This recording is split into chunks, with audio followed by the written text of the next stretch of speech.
Everybody, we are back on another day. It's another time. It's another place. We're in another location as well. It's also over the weekend. This is disclosure on Toronto's entertainment, music, and culture that you actually care about. And we have one of our greatest people in our midst. Let's be 100% honest. Toronto emergency is 911. I think around Canada is the same thing. And then somebody answers, and that person dispatches someone to that scene. 3 times as much as that happens during the summer. And we need to have somebody to take care of all of those calls. And we have one person that does that. This man saves lives all the time. Sometimes. He's being modest. Sometimes. He does his thing, and still somehow is able to go to Ultra. And we need to tell his story. Man, my brother Caleb, how you doing, bro? I'm doing good, man. Welcome to my humble abode. Thank you for coming here. We made it, and it's amazing. It's beautiful. We've been hanging out a little bit before the show, of course. You know, catching up. It's been some time. We almost hang out like I would say monthly. Monthly. Yeah, I'd say monthly. And it feels like it's always daily because it's all the vibes are always good. We never miss a step. I love that, like, especially when you get older, those friendships, like, you know, like sometimes you don't try to see them. You can't see them every week or every other week, but every time we do see each other, the vibes are always good. So, exactly. Cheers.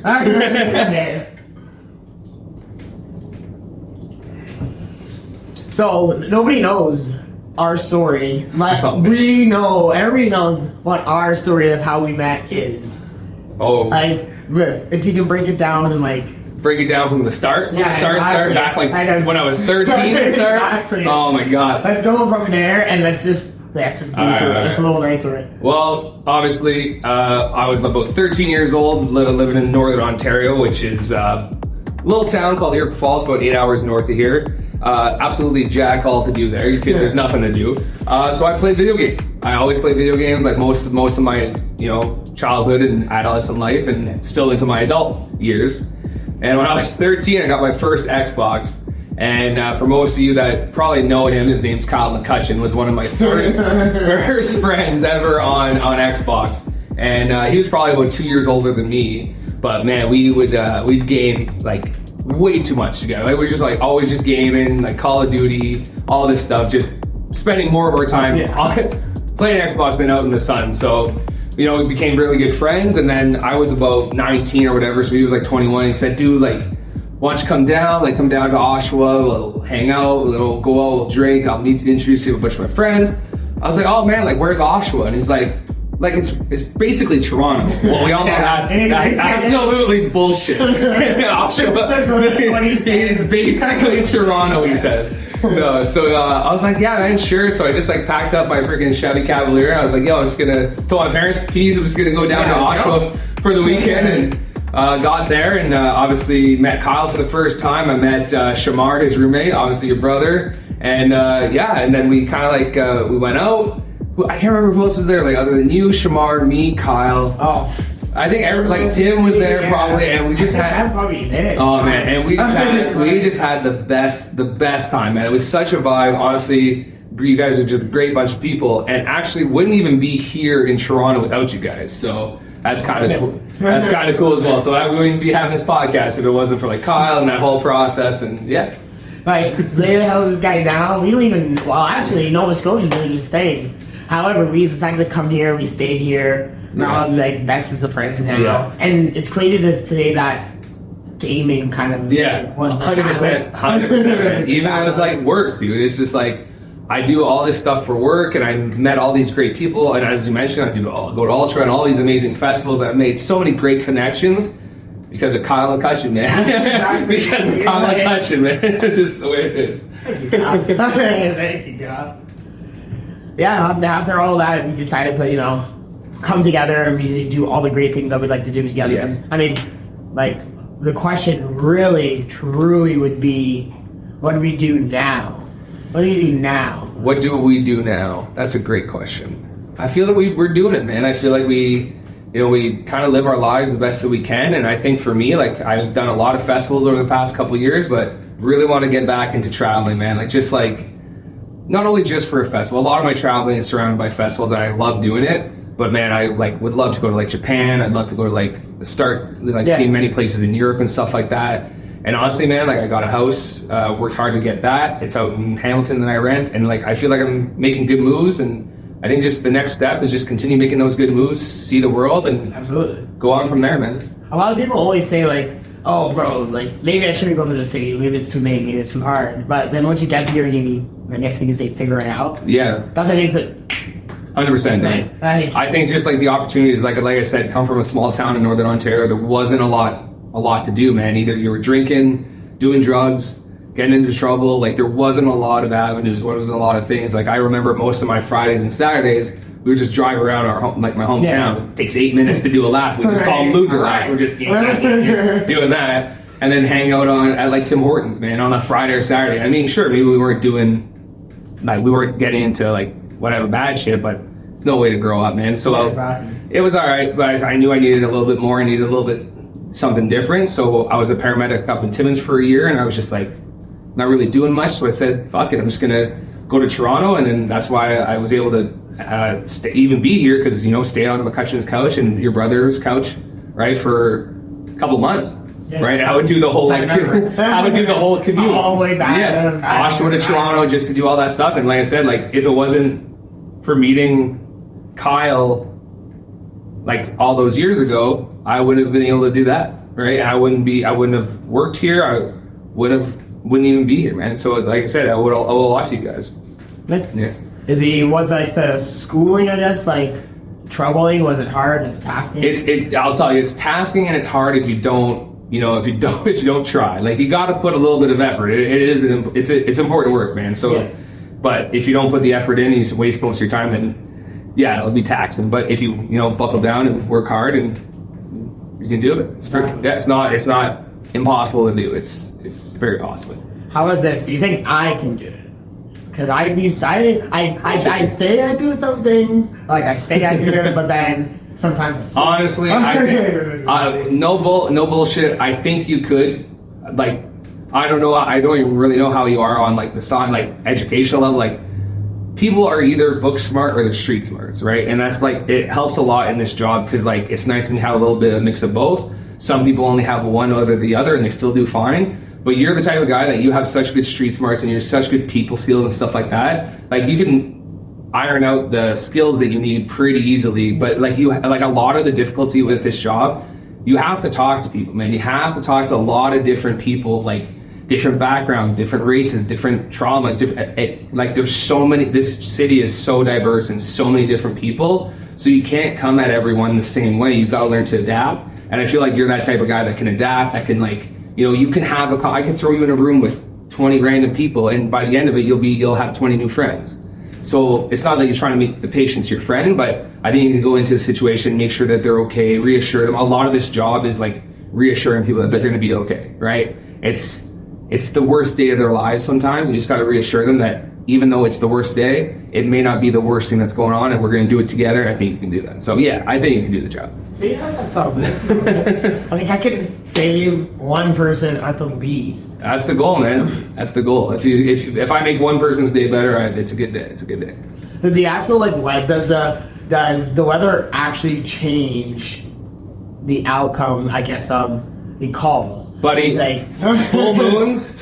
No. I don't know if they all text each other, they call each other up. Yo, you guys see that moon? The moon's full. Well, let's go. And dude, I don't know what it is. It's something in the air, but like, yeah, man, like full moons, absolutely disastrous. Like it's night and day, and everyone feels it. It's just like it's so palpable in the air. It's crazy. We just had one. Yeah, we just had one recently, and it was just like all the crazies are out. All the crazies are out. Everyone was going wild. Everyone's drunk. It's like, what the? Did I miss a holiday? No, I mean,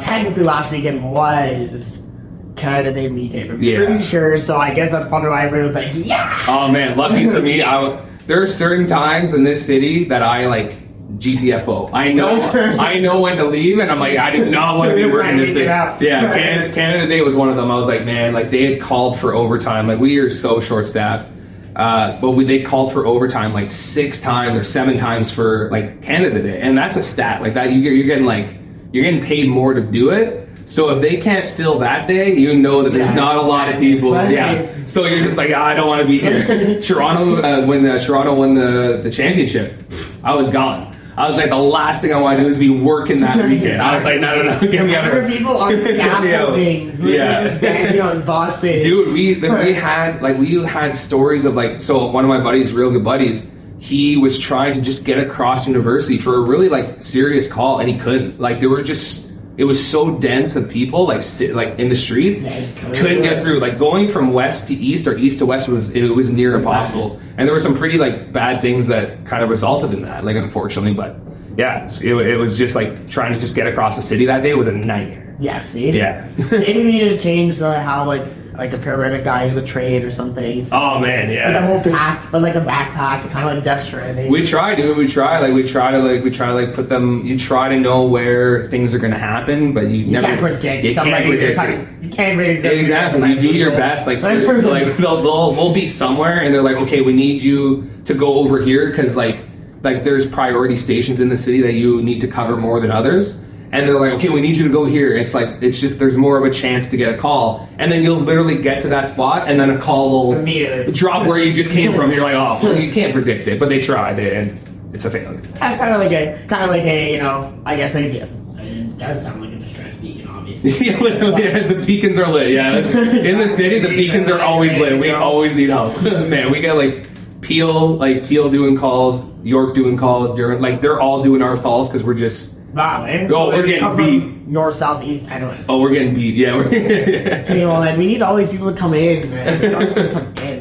Is there like a school that you say would probably be the best, the fastest, or easiest one of the three? Like to get through. Yeah, to get through the schooling in order. Well, there's like a lot of colleges offer the 2-year program, but there are some places that offer like the 1 year. It's like well, like you learn the same amount. It's just like you're wake up, go to bed. Yeah, you're like crushing it through, and a lot of people do that because like the 2 years sometimes is a little bit long, but 2 years isn't too bad. And honestly, like it's basically a year and a half, so you're in school for a year and a half, and then that last like half of your semester, you're just doing orientation, and like you're doing ride-outs and stuff like that. So it's like it's not really that much schooling, so it's definitely easy to do. See, and people are trying to like think that it's not. I went to school for animation, and it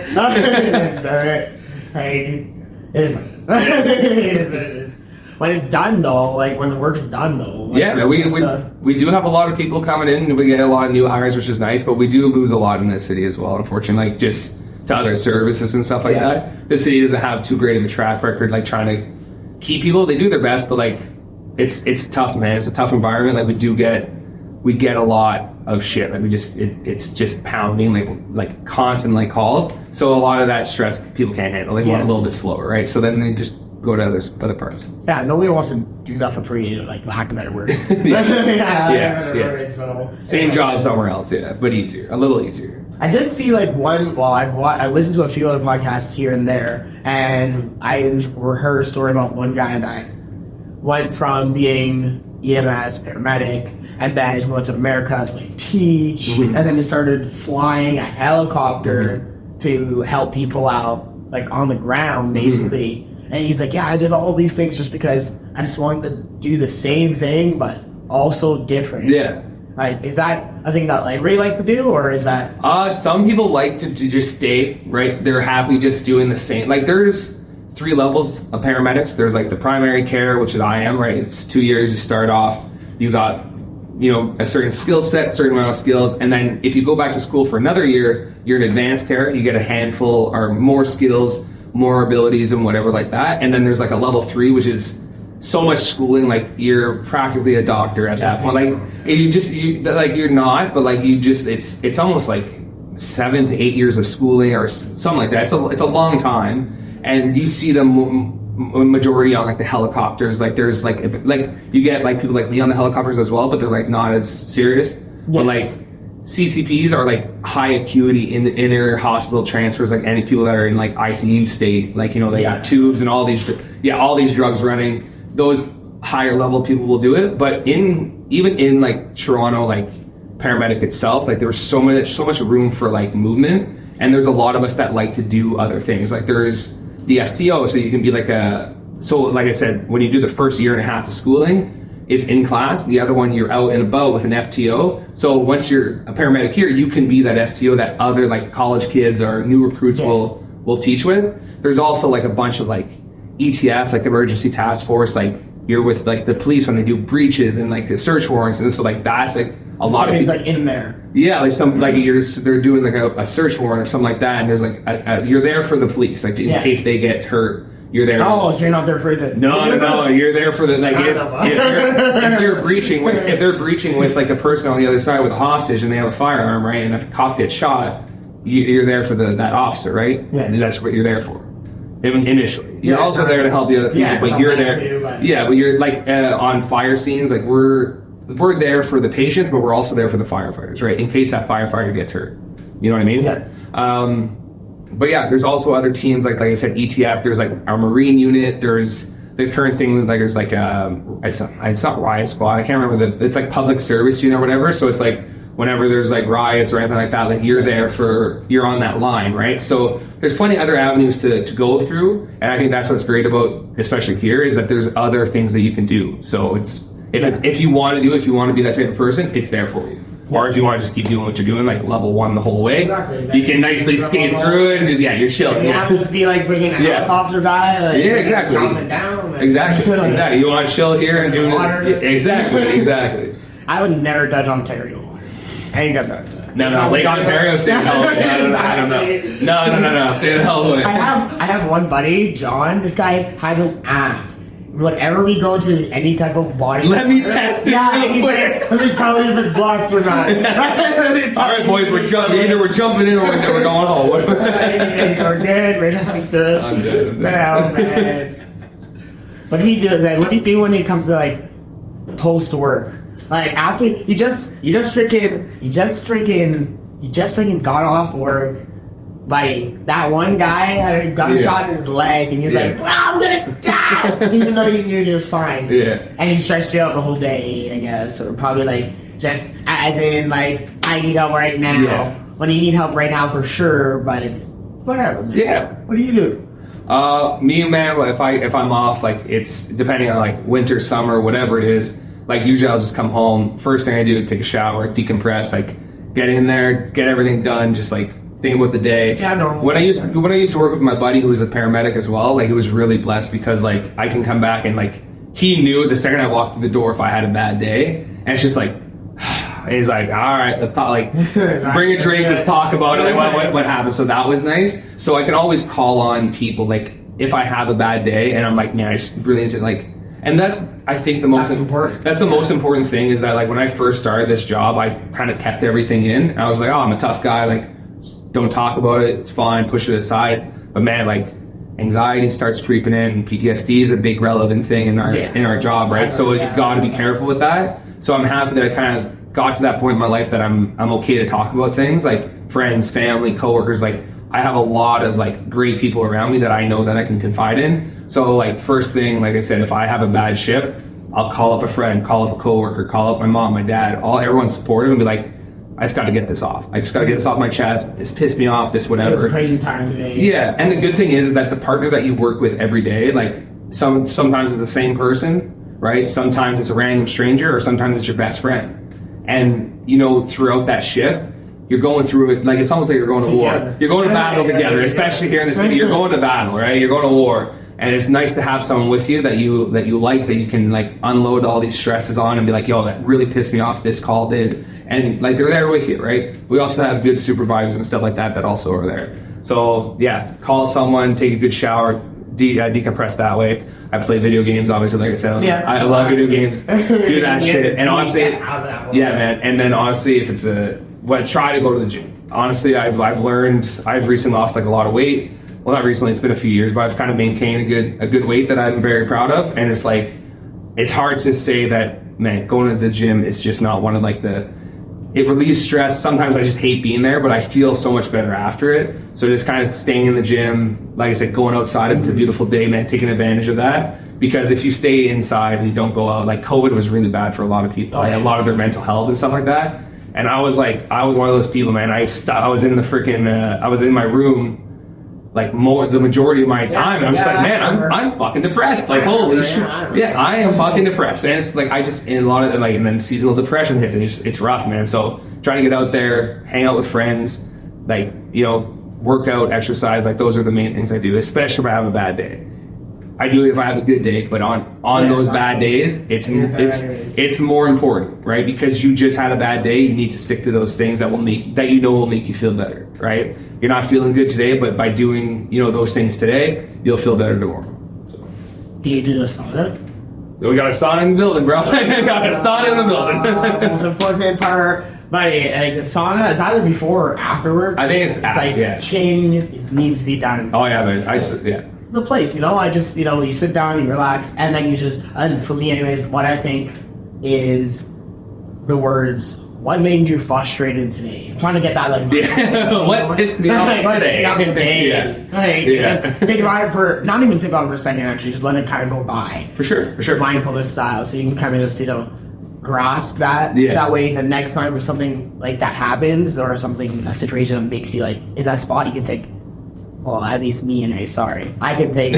I Speaking for the people. Yeah, I can think for myself, really. I can think, this is a situation that makes me angry. Yeah, 100%. I need to, or frustrated, or whatever, but it's all right. Like anything, And that's what it is, man. A lot of it is self-reflection. You got to be able to look in and be like, what's pissing me off today? What upset me? Right? And that's what a lot of people don't have, is that ability to look in and be like, why am I feeling this way? And you got to address it. If you don't, it's just going to stir. Exactly. It's going to stir, and it's never going to get better, right? It's never going to get better. I don't think people need to stir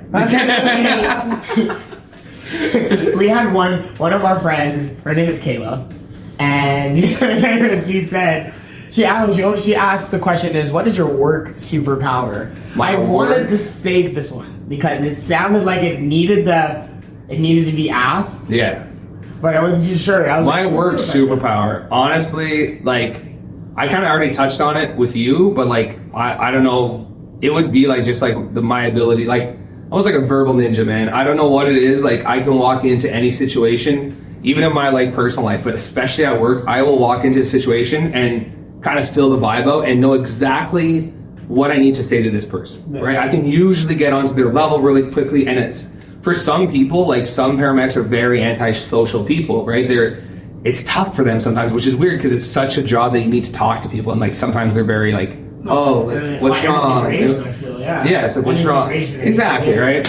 But like the ability to like just go into any situation, and honestly, man, probably weird to say, but mostly with the crazies, I can just like, I mean, I probably shouldn't call them crazies, but they know who they are. But no, it's just like they're like, when I say crazies, I'm talking about there are certain people like that suffer from mental illness, and like those aren't the people I'm talking about. But there are certain people that like, they're just so gone, like whether or not it's long abuse of drugs or whatever. It's just like, oh, you're actually crazy. Like you're actually insane. In his current state, and you're actually, like the people that throw shit at people and all. Like we have those. Like they like. Literally multiple people have had shit thrown at them. It's like there's something wrong between your head, right? And imagine waking up being like, okay, I'm gonna try to go help someone today. Shit on your chest. You're like, fuck. You're like, fuck. This is not how I thought my day was gonna go.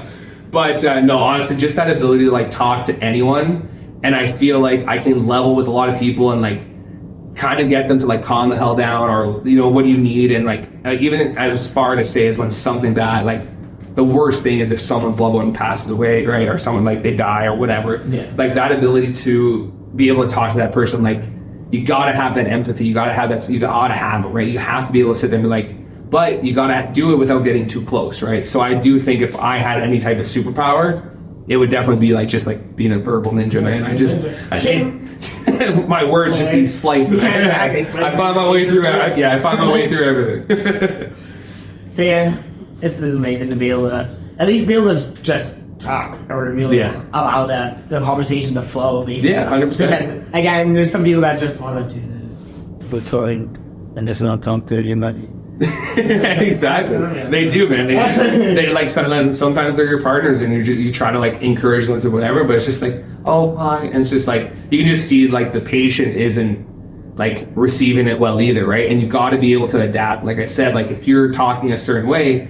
And like ideally you would love to go into every situation and be like, hey, my name's Caleb, I'm a paramedic, I'm here to help you. How can I help you? And then it just like, oh, well, this is my problem. And it's like, so cool, and everything's fine. That's a perfect little. But sometimes you go in there, hi, my name's Caleb. Fuck you, man. It's like, oh shit. You're like, okay, so I might have to alter my wording a bit to kind of level with this guy, right? So it's like and like obviously it's not that extreme all the time, but like there are certain times where like you have a very frantic family member, right? And that calm, cool, hey, it's fine. It's gonna be cool. It won't work. You gotta like be stern with him, like, hey.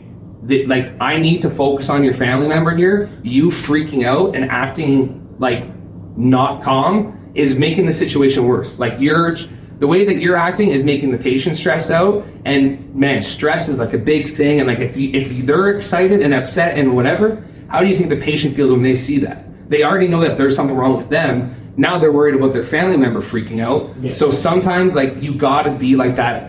You're there like because they can't handle that situation. They need your help, and that's totally fine. But when you have like that family member or like a chaotic scene, like dude, like anytime like something happens in public, you have 10 phones minimum on you, just like they're recording, right? And like some people are so close they're like freaking out. And you're like, guys, man, you have to be able to take control of that scene, or it's gonna go right over you, right? So someone who's shy and timid and can't like address that, it's really chaotic, right? And luckily we have like police and stuff like that can come and help us like calm the scenes down. But like sometimes they're so busy it takes time, right? So you have to be able to calm that thing down yourself, because if you don't, like man, we've been doing things on like breathing for people and stuff like that, and family members like, oh my god, like trying to just hold them and just love us. Like, listen, like I need to help this person, and you're making it impossible.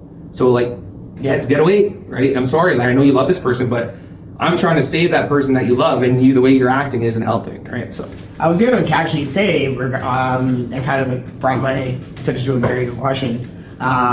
What do you do when the better at the steps when the paramedics show up, a person that's coming to save someone or help them out, basically? What do you do? Because a lot of people have that just step away, or they'll actually try to help you. They know way more than you. Like people in regards to like the people on scene. Yeah. Oh man, I can literally tell you like a perfect story that happened to me and my partner, one who happened to be my friend. And like we were on our way to a situation where someone had gotten bottled, right? Someone had got hit. Yeah. So someone got assaulted, right?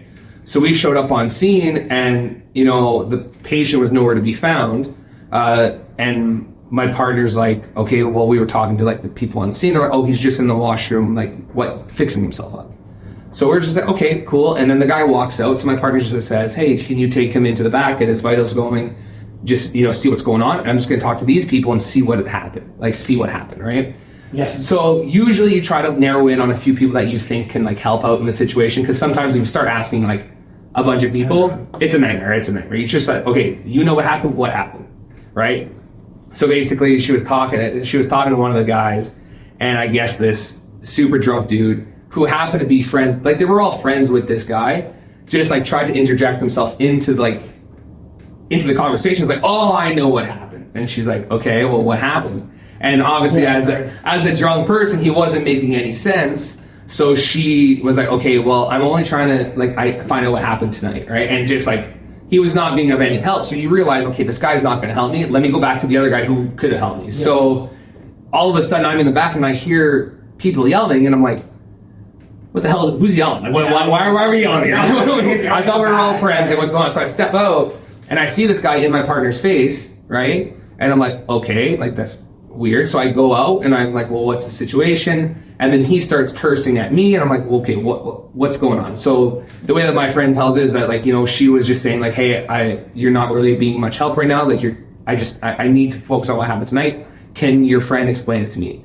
And he got upset that she wasn't like including him in the conversation. So told her to fuck off and to leave. And she's like, well, why would I leave if I'm here to help your friend? Like, you guys called us. Yeah, exactly. And so the guy's just swearing out, just being drunk, right? So then I stepped out, right? And then I'm like, well, why are we swearing? Like, what's going on? He's like, oh, well, you know what? Well, you could fuck off too. And I'm like, what? what? Yeah, what? I just got here. You called me. You called me. So like obviously the situation kind of escalated, and we did our best to de-escalate the situation, and it kind of got a little bit physical. Like he had like hit me in the face, like just like kind of flicked my face. I still had my mask on, and then my partner didn't like that, so she kind of like pushed his hand aside, and then he shoved her, and then I had to put hands on him, and then luckily we have a button on our radio. It's like an emergency button, and as soon as we press it, like police are notified like that we're in danger, because sometimes we do get in fights or people pull knives on us or heaven forbid a gun or whatever. Like these things happen. So it's good that when you're in that type of situation, like when you feel like your life is threatened, you can press that button, and the police will show, like they showed up in 11 seconds. Like 11 seconds. Like in 11 seconds of me and this guy were fighting. Like we were in a fight. In 11 seconds, the police were already there, and I'm just like, oh, okay, now I don't gotta deal with this, exactly. right? So like people will, like you said, some will step away, some will try to like interject themselves into the situation in a good way and be like, oh, this is what happened, and then you get the ones that are just, they're not gonna be any helpful, and you just sometimes get into those situations where you're like, what do you do? Because you look at this, you tell the guy to leave, he got upset, and then he ends up in a fight, and that's the last thing you want. You never want to end up in a fight. So in other words, if you don't have like the actual core evidence, why are we talking? Yeah. Why are we talking? If you don't know, like it's like telephone, man. Everyone thinks they know what happened because they heard it from someone. And like by the time you get there, you're like, wait, what happened? There's a racket. yeah, what? Exactly. No one ever knows.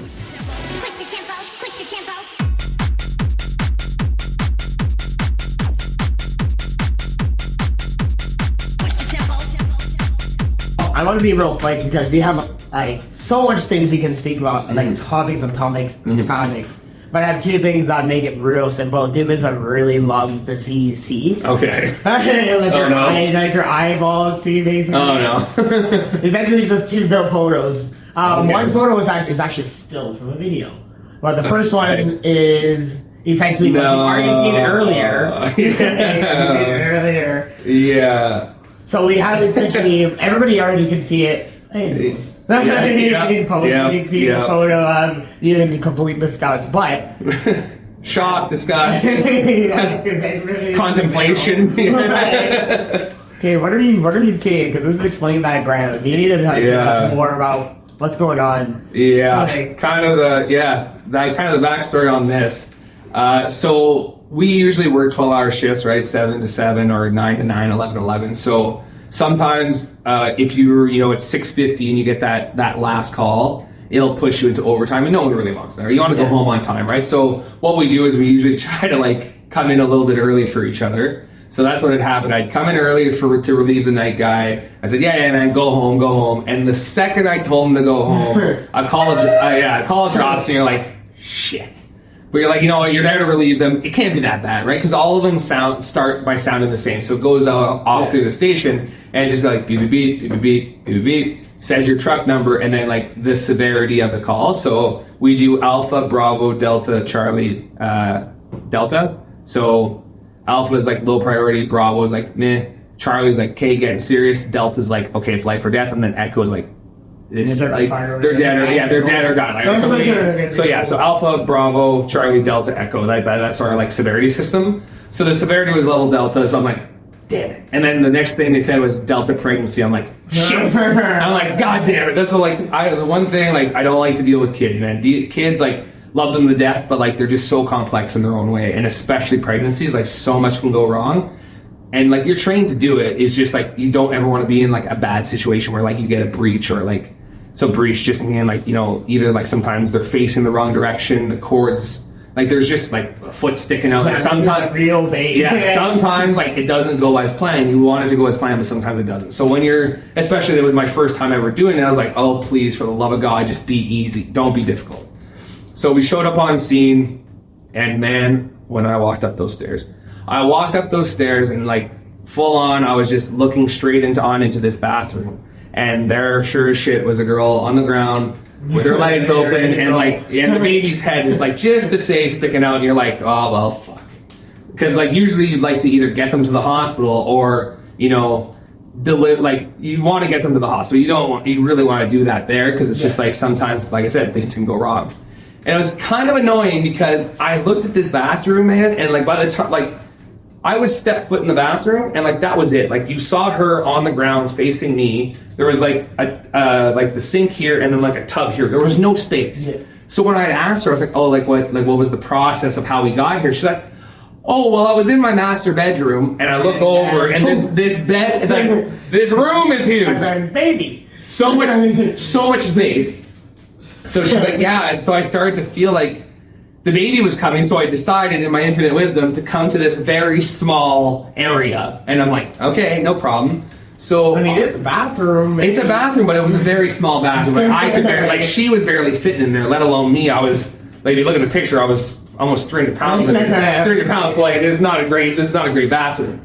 So anyways, I was like, dude, I can't remember, I don't remember what year this was, but I definitely wasn't long into my medical career. And so I'm trying to explain, like a lot of times, man, like people gotta understand that like when people are freaking out on scene, usually like sometimes we are too, like on the inside. Like I was freaking the hell out, but I can't show her that. Imagine you call 911 and he's like, holy shit, that's a baby, bro. Like it just runs away. No, so you gotta kind of be like, okay, yeah, like everything's gonna be fine. I've done this a million times.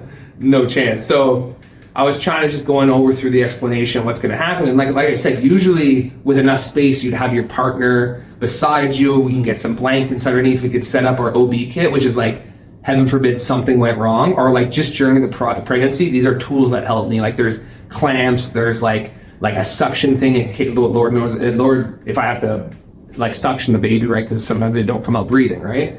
So usually in a perfect world, like they can set it up next to the side. You got a lot of space. Yeah. We didn't have a lot of space, so he had to kind of like set it up in the sink that was like right here. So she's here, the sink's here, tub's here, toilet's there, she's here, and I'm here. And I'm like, okay, we're gonna push nice and slow, and we're just gonna like, man, in school, they're like, oh, you're just gonna like grab the baby, you're gonna do this nice little flip over onto mom, she's gonna start breastfeeding, and they make it look so simple. It's not simple. So I wasn't prepared for the baby to come out the first push. It never happens. It never happens. So I was like, okay, we're gonna push nice and slow, and I'm just about to get my hands down when she pushes, and this baby just comes right out. He's like a regular kid. Yeah, he's like, I've been in here 9 months. I'm out. I'm out. So this baby comes out quicker than I expected, and I was just like, oh, like trying for the love of God not to drop this baby on this floor.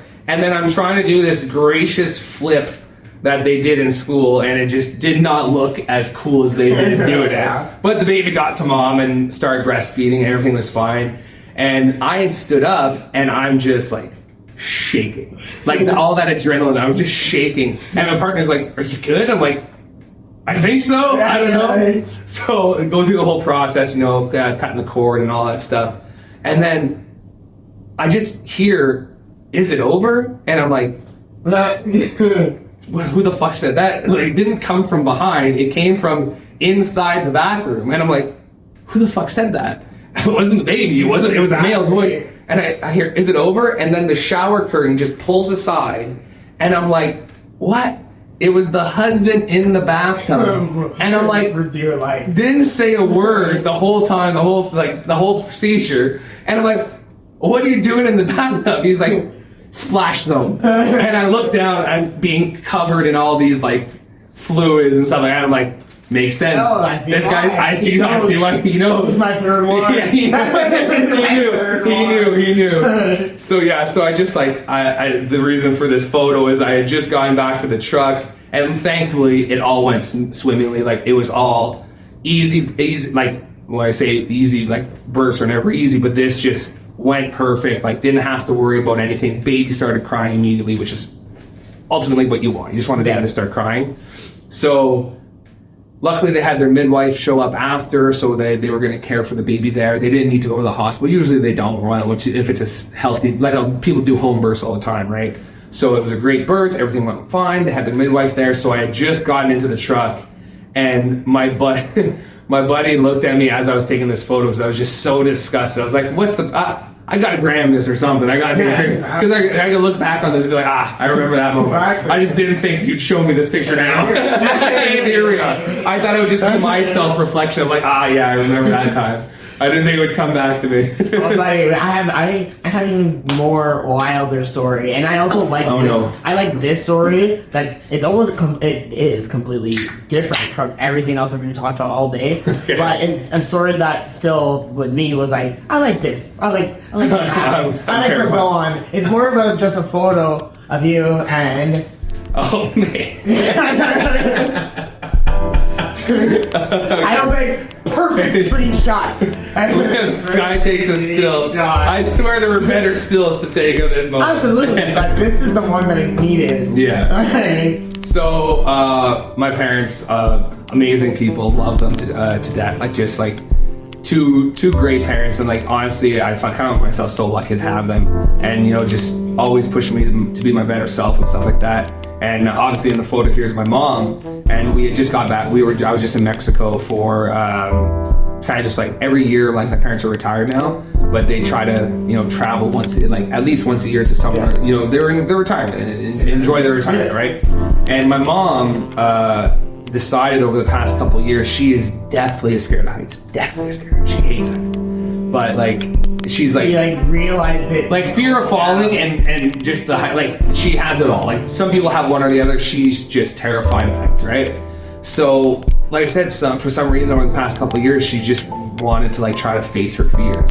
So even before this photo, we were in Mexico a few years ago, and we had parasailed for the first time. And oh my god, man, it was so funny because like it was just me and her. They bring us up to like 300 or 500 feet. It was high. It was high I love heights, and I was just like, oh, shit, this is pretty high. I'm loving it, but I was like worried for my mom, and she was just like, like holding on for dear life. She was holding this like position, like massive core exercise the whole time, didn't relax. Her fingers were like losing circuit. She was just like, but she killed it. She did it. Everything went great. So this year we were in Mexico again, and we did zip lining, and we did a video prior to the parasailing, so I was like, oh, let's make a video prior to the zip lining. Yeah.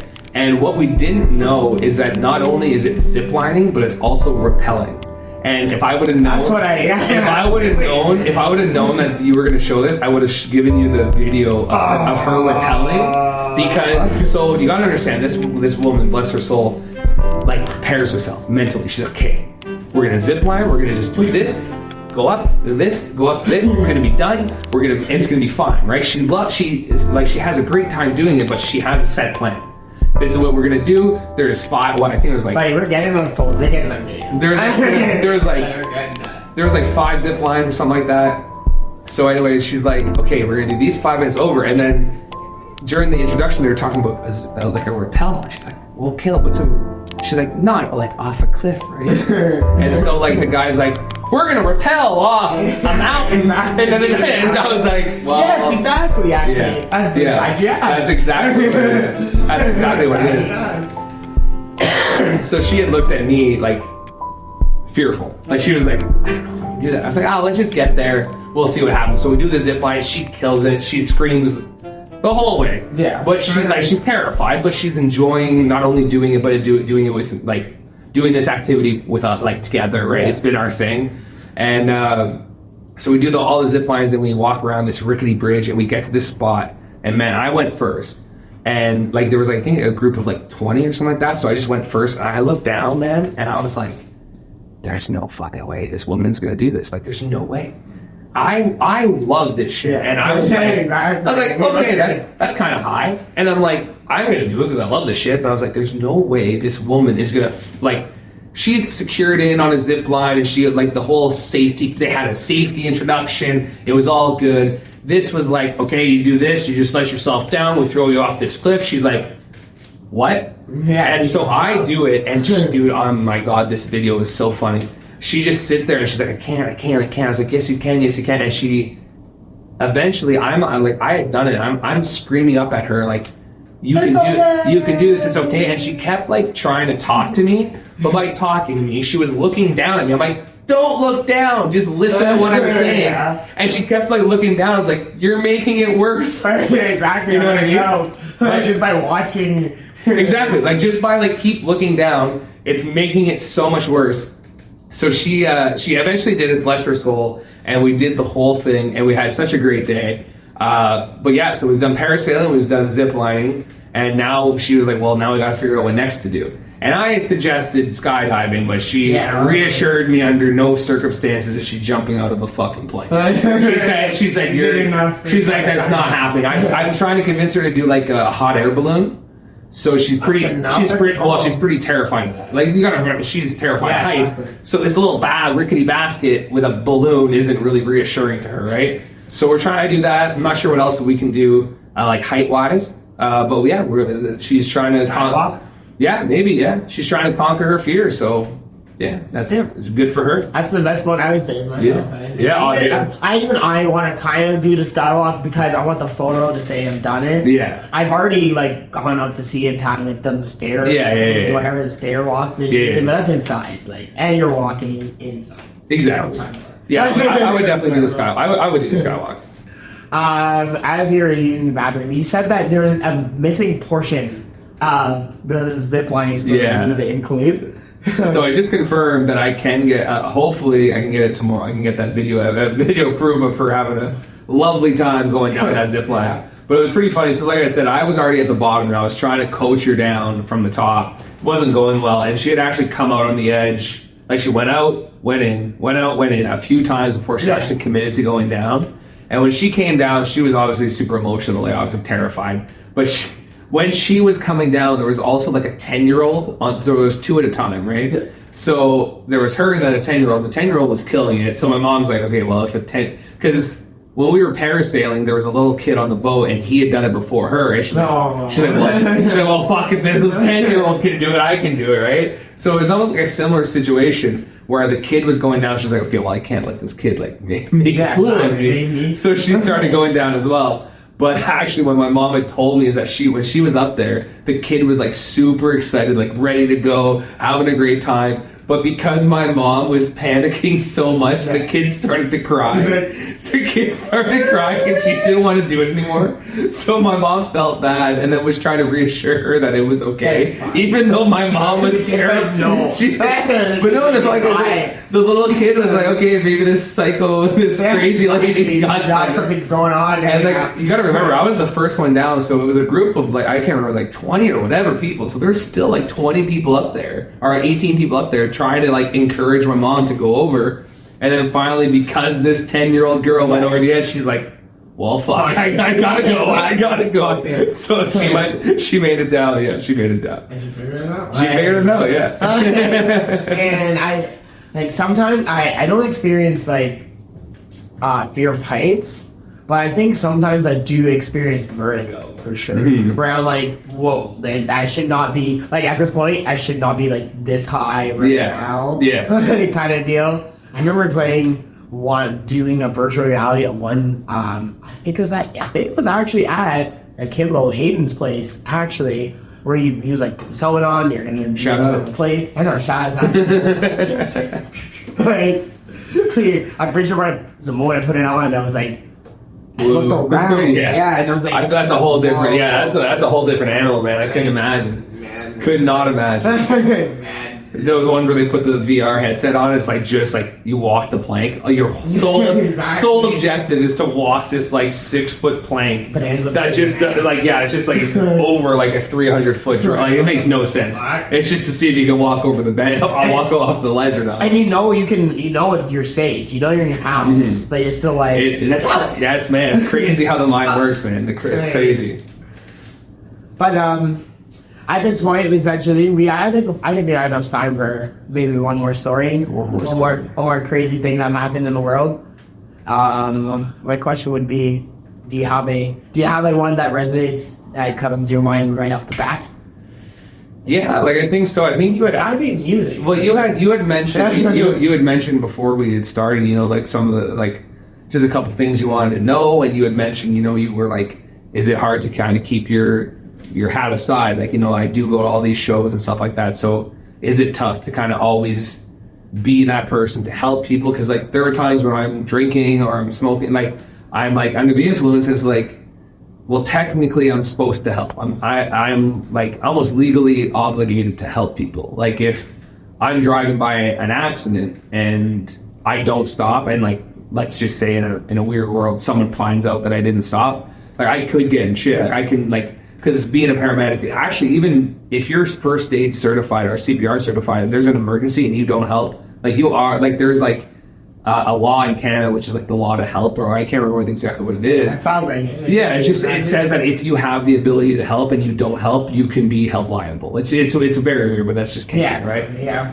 So like there are a few stories, like some that like end very well, like when I'm drunk or whatever at a festival, because even when I'm like either a little bit intoxicated or whatever, there are times where if someone needs help, I can help them, obviously until someone shows up, because you don't ever want to, you know, interfere with people that are coming in that are clearly sober, clearly well trained and stuff like that. But like if there's no other option, like I will help if I can, right? So actually recently I was at Electric Forest, and it was like day one, and I was just like day one, and someone's already like the madness is already like is getting people, right? So I'm sitting there at Odessa, and I'm drunk off my mind, and I'm like, I'm dying, and I'm just sitting there, and I'm enjoying I was there with a couple of friends, and then they had left, so I was just kind of like just vibing up by myself, not in any capacity to work at any point. Like I have not and that's always the weird part, is that when something happens and you're with friends, I don't know if you've done it. I know Tim's definitely done it. Shamar's definitely done it. Dexter's definitely done it. Where it's like something will go on and they're like, this guy's the paramedic. I'm like, no, not tonight. Don't tell this shit. No, man. Yeah, I know. So I'm sitting there. I'm at Electric Forest, and I'm absolutely fucked. And I'm just watching and having a great time, absolute great time. And then all of a sudden, I was making friends with like just like the people around me. And then like there was just like a guy that was just like, make space, like freaking out. And I'm just like, what's going on over there, right? I'm just like, because I'm interested. It's hard to know like if something's actually wrong. And like I said, heaven forbid someone's dead or overdosing or whatever. Like if someone needs CPR, even if you're a little drunk or whatever, you can. You're better than nothing. I'm better than nothing. Right? Like you can do that. I would not be advocating like, oh, I'm a paramedic, let me help. I wouldn't do that. But it's like, so I was a little interested in like the C's were partying, and we're just like looking, like waiting for something to come from the other way. And at this point, there was like 4 or 5 people like spreading the crowd. We've now like parted the seas of people, like waiting for like an ambulance or I don't know. Well, we didn't know what we expected to come. Like the officers, like because like at Forest, like big sheriff guys with their hats, like it's Michigan, they have like the whole outfit. So we're all just like waiting for that to happen. And it's like a minute goes by, nothing happens. 2 minutes go by. I'm like, okay, what are we spreading the seed? Like, what's going on? Like, nothing's happened. So then another couple other people, about 3 minutes later, like this whole ordeal, like where no one had showed up, was probably a solid 5 minutes. And I'm like, okay, these people are still freaking out. Like 4 or 5 minutes later, no one's come. Let me just like walk down nonchalantly and try to like get a scope of what's going on. If someone's dead, heaven forbid, or someone's like overdosing really badly and is not breathing well, like heaven forbid I have to help. But at this point, no one seems to be coming. So I'm better than nothing, right? So I go over. Okay, maybe it wasn't 5 minutes. Maybe it was just a drunk 5 minutes. So it was like probably 2.5 minutes. Like I felt like it was enough time that I was like, okay, maybe no one's coming. I should just go check. So I literally walk down this like perfect sea of people and get to where was going on. Bruh, there was this girl just vibing out. Have you seen those inflatable like couch things? They just like they split open, you fan them to like open it. And it's like it literally looks like a fucking just like an inflatable like fucking vagina on the ground. So she was just sitting in that thing and just like enjoying the music, and I'm just like, what's the emergency? Like what's going on? And everyone is still freaking out like, oh my god, is she okay? And I was like I didn't say it. I was just looking. I was like, in my head, because I didn't say anything. I didn't say, "Oh, I'm a paramedic, let me help." I was just like looking from the side. I'm like, she looks pretty good to me. Yeah, exactly. So I was just like, okay, she's not dead. She's not dying. She's not like like very. So I'm just like, I'm just gonna leave because like she clearly doesn't need me, who's not sober. Like Right. I can leave. So as soon as I leave, I go back to my spot, bruh. Like 6 cops, like medics are like running past me, like just out of nowhere. Yeah, everyone's just like pushing everyone out of the way.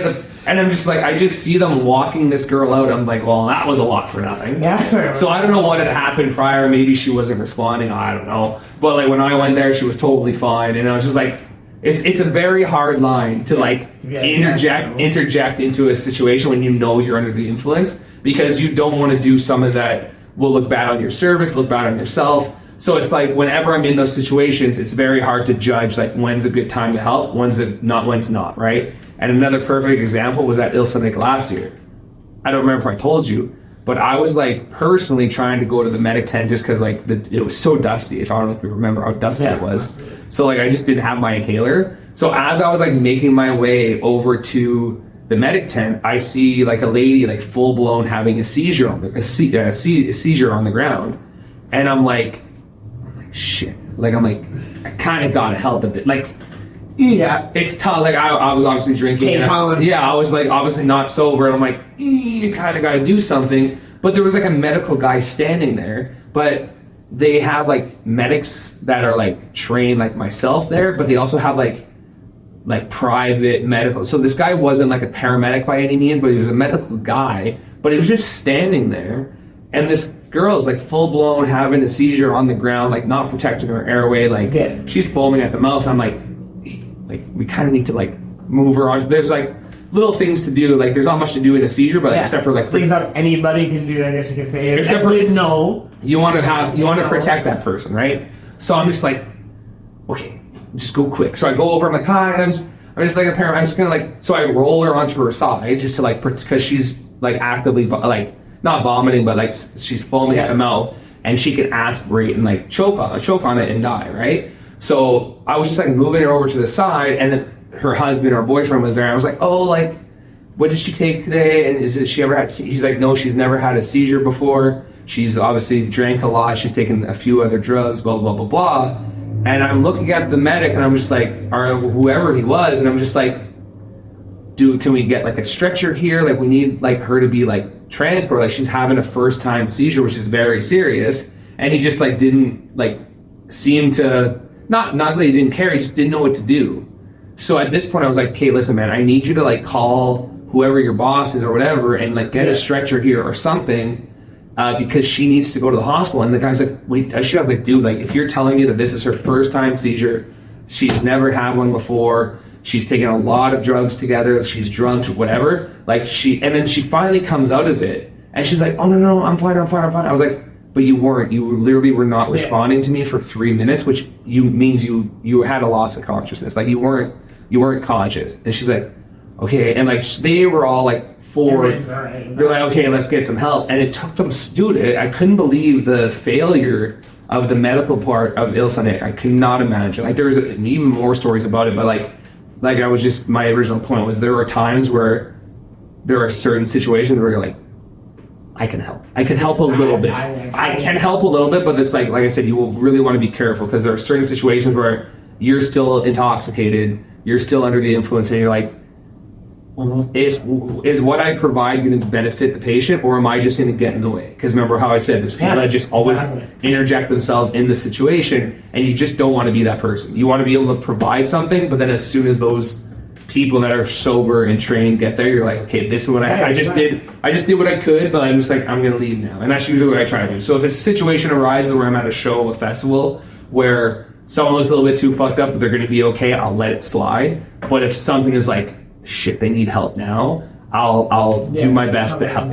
I'll come in and help a little bit, but then as soon as I find my exit, I'm out, because I already know that I'm under the influence. I shouldn't be helping more than I can, and I've done what I can. So I know, I'm sure at this exact point, like you're always at that point, the best way for the best side to have somebody save them. I'm telling you, man, when I'm drinking or something, it's like a beacon goes off, like something always happens. I'm just always in a situation where someone needs help, and I'm like, do I help? Do I not? It's like they know. It's like they know. All right then. Yeah, it's like they know. Maybe like maybe like chiming into to a friend or something, you know, like you should do that. You should do that. Shamar, you should really go put an airway in that person right now. They're not breathing.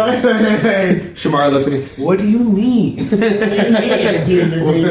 do it, Shamar. Do it. I look like they're enjoying this. No. That's delirious. Shamar, the darkness has them. Go help them. Go help them. It was a good one. I think we had a good time. I think the whole thing wasn't amazing. I think it was good. It was good. Yeah. On this point, like, I feel like we only scratched the surface when it came to all the things that my trauma. Yeah, just scratch the surface. Our things that we have. Yeah. But I'm sure that we need to get that out in order for we laid the groundwork. That way, a lot of people can, you know, yeah. Exactly. We laid the groundwork. Chill on it. Yeah. And maybe one person will be like, bro, that was me. No, just my name. That's the whole point. It's like, you got to give enough information that it gets people, like, you tell the story, but, like, heaven forbid someone's like, yo, that was me, bro. all the names were changed. Bill's actual name was Tom. Caleb, this is amazing. Thanks for coming. I mean, I guess you came here, but I'm on your show. Thanks for both of us coming. Yeah, we both made it though. It's only midnight. Please like, comment, and subscribe. We're battling the algorithm, and the only way to make sure that we stay in the algorithm is to always have somebody saying, bro, you did a good job, bro. I was blessed, bro. Comment, subscribe, bro.